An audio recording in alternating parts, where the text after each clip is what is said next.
Chapter 20 Alone with the Beast Folk. I faced these people, facing my fate in them, single-handed now. Literally single-handed, for I had a broken arm. In my pocket was a revolver with 2 empty chambers. Among the chips scattered about the beach lay the 2 axes that had been used to chop up the boats. The tide was creeping in behind me. There was nothing for it but courage. I looked squarely into the faces of the advancing monsters. They avoided my eyes, and their quivering nostrils investigated the bodies that lay beyond me on the beach. I took half a dozen steps, picked up the blood-stained whip that lay beneath the body of the wolfman, and cracked it. They stopped and stared at me. "Salute," said I.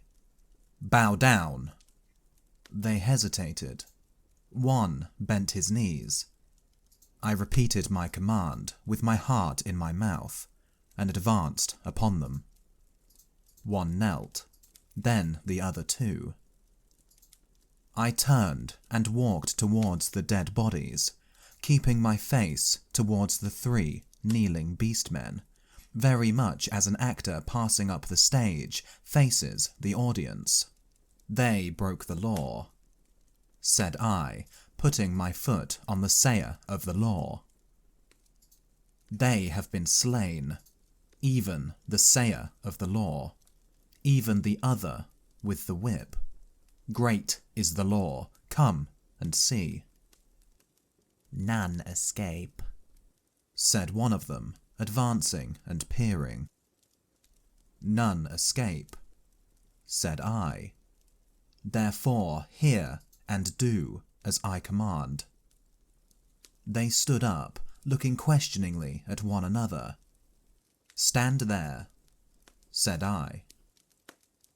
I picked up the hatchets and swung them by their heads from the sling of my arm, turned Montgomery over, picked up his revolver, still loaded in 2 chambers, and bending down to rummage, found half a dozen cartridges in his pocket.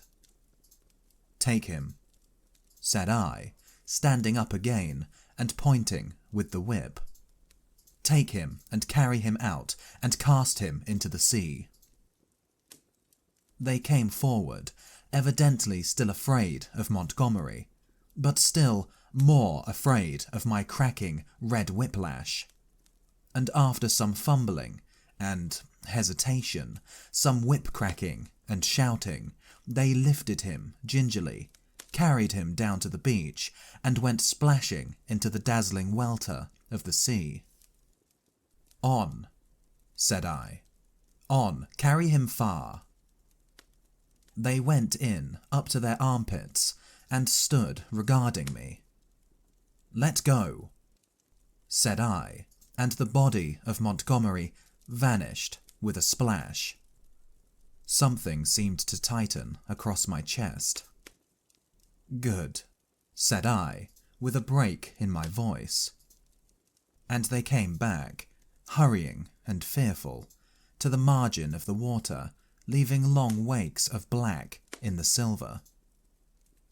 At the water's edge they stopped, turning and glaring into the sea, as though they presently expected Montgomery to arise therefrom and exact vengeance. "Now these," said I, pointing to the other bodies.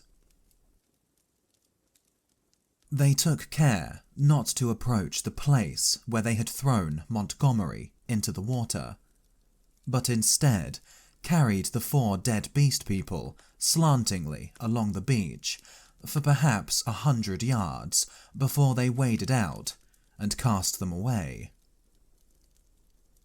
As I watched them disposing of the mangled remains of Emling, I heard a light footfall behind me, and turning quickly, saw the big hyena swine, perhaps a dozen yards away. His head was bent down, his bright eyes were fixed upon me, his stumpy hands clenched and held close by his side. He stopped in this crouching attitude when I turned, his eyes a little averted. For a moment, we stood, eye to eye. I dropped the whip and snatched at the pistol in my pocket, for I meant to kill this brute, the most formidable of any left now upon the island, at the first excuse. It may seem treacherous, but so I was resolved. I was far more afraid of him than of any other two of the beast folk. His continued life was, I knew, a threat against mine. I was perhaps a dozen seconds collecting myself. Then cried I, "Salute! Bow down!" His teeth flashed upon me in a snarl. "Who are you that I should?" Perhaps a little too spasmodically, I drew my revolver, aimed quickly, and fired. I heard him yelp, saw him run sideways and turn, knew I had missed, and clicked back the cock with my thumb for the next shot. But he was already running headlong, jumping from side to side, and I dared not risk another miss. Every now and then he looked back at me over his shoulder. He went slanting along the beach and vanished beneath the driving masses of dense smoke that was still pouring out from the burning enclosure. For some time I stood staring after him. I turned to my 3 obedient beast folk again and signalled them to drop the body they still carried. Then I went back to the place by the fire where the bodies had fallen, and kicked the sand until all the brown bloodstains were absorbed and hidden. I dismissed my 3 serfs with a wave of the hand, and went back up the beach into the thickets. I carried my pistol in my hand, my whip thrust with the hatchets in the sling of my arm. I was anxious to be alone, to think out the position in which I was now placed. A dreadful thing that I was only beginning to realise was that over all this island there was now no safe place where I could be alone and secure to rest or sleep. I had recovered strength amazingly since my landing, but I was still inclined to be nervous and to break down under any great stress. I felt that I ought to cross the island and establish myself with the beast people, and make myself secure in their confidence. But my heart failed me. I went back to the beach, and turning eastward past the burning enclosure, made for a point where a shallow spit of coral sand ran out towards the reef. Here I could sit and think, my back to the sea, and my face against any surprise. And there I sat, chin on knees, the sun beating down upon my head and unspeakable dread in my mind, plotting how I could live on against the hour of my rescue, if rescue ever came. I tried to review the whole situation as calmly as I could, but it was difficult to clear the thing of emotion. I began turning over in my mind the reason of Montgomery's despair. "They will change," he said. "They are sure to change." And Moreau, what was it that Moreau had said? The stubborn beast flesh grows day by day back again. Then I came round to the hyena swine. I felt sure that if I did not kill that brute, he would kill me. The sayer of the law was dead. Worse luck. They knew now that we of the whips could be killed, even as they themselves were killed. Were they peering at me already, out of the green masses of ferns and palms over yonder, watching until I came within their spring? Were they plotting against me? What was the hyena swine telling them?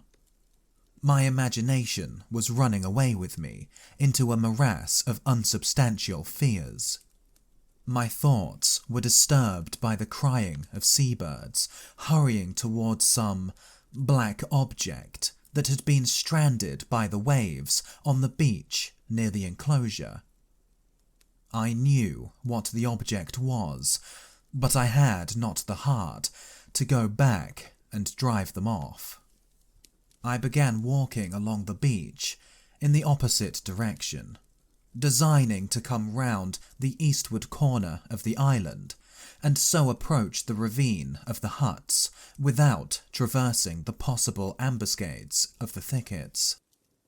Perhaps half a mile along the beach, I became aware of one of my 3 beast folk advancing out of the landward bushes towards me. I was now so nervous with my own imaginings that I immediately drew my revolver. Even the proprietary gestures of the creature failed to disarm me. He hesitated as he approached. "Go away," cried I. There was something very suggestive of a dog in the cringing attitude of the creature. It retreated a little way, very like a dog being sent home, and stopped, looking at me imploringly with canine brown eyes. "Go away," said I. "Do not come near me." "May I not come near you?" it said. "No, go away," I insisted, and snapped my whip. Then, putting my whip in my teeth, I stooped for a stone, and with that threat drove the creature away. So, in solitude, I came round by the ravine of the beast people, and hiding among the weeds and reeds that separated this crevice from the sea, I watched such of them as appeared, trying to judge from their gestures and appearance how the death of Moreau and Montgomery and the destruction of the House of Pain had affected them. I know now the folly of my cowardice. Had I kept my courage up to the level of the dawn, had I not allowed it to ebb away in solitary thought, I might have grasped the vacant sceptre of Moreau and ruled over the beast people. As it was, I lost the opportunity and sank to the position of a mere leader among my fellows. Towards noon, certain of them came and squatted, basking in the hot sand. The imperious voices of hunger and thirst prevailed over my dread. I came out of the bushes and, revolver in hand, walked down towards these seated figures. One, a wolf woman, turned her head and stared at me, and then the others. None attempted to rise or salute me. I felt too faint and weary to insist, and I let the moment pass. "I want food," said I, almost apologetically, and drawing near. "There is food in the huts," said an ox-boar man, drowsily, and looking away from me. I passed them and went down into the shadow and odours of the almost deserted ravine.